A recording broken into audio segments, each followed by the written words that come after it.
Okay. అంటే madam treatment అయిన తర్వాత ఎటువంటి జాగ్రత్తలు తీసుకోవాలి? ఎప్పట్లానే హ్యాపీగా ఉండొచ్చా? లేదంటే హెయిర్ ట్రాన్స్‌ప్లాంటేషన్ తర్వాత ఇంకొంచెం జాగ్రత్తలేమైనా మనం ఫాలో అవ్వాల్సి ఉంటుందా?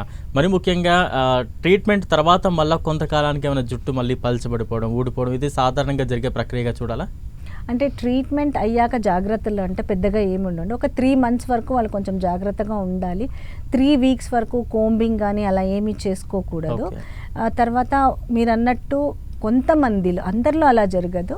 డోనార్ డామినెన్స్ ఉండి మళ్ళీ హార్మోనల్ చేంజెస్ వచ్చి మళ్ళీ ఆ హెయిర్ పల్చగా అయ్యే ఛాన్సెస్ కూడా ఉంటాయి.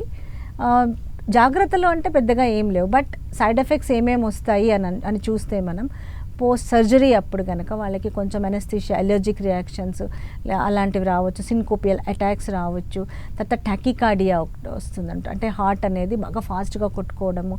అందుకనే through out the surgery procedure BP అవన్నీ కూడా మనము బీపీ, పల్స్ రేట్ ఇవన్నీ మానిటర్ చేసుకుంటూ ఉండాల్సిందే.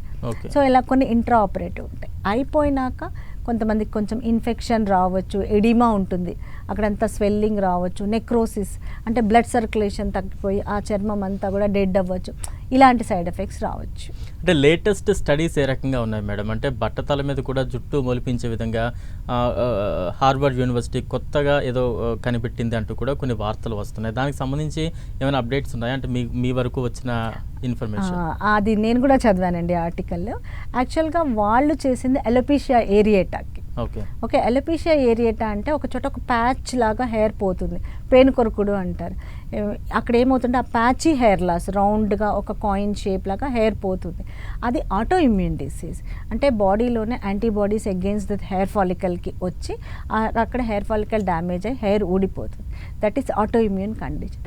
దానికి వీళ్ళు ఏం చేశారంటే ఏ డ్రగ్ అనేది కూడా ఏం చెప్పలేదు. That acts on T cells, అంటే ఆ ఇన్ఫ్లమేషన్ ఏవైతే ఆటో యాంటీబాడీస్ అవి రియాక్షన్ అవుతుందో దాని మీద యాక్ట్ చేస్తుంది అని చెప్పారనమాట.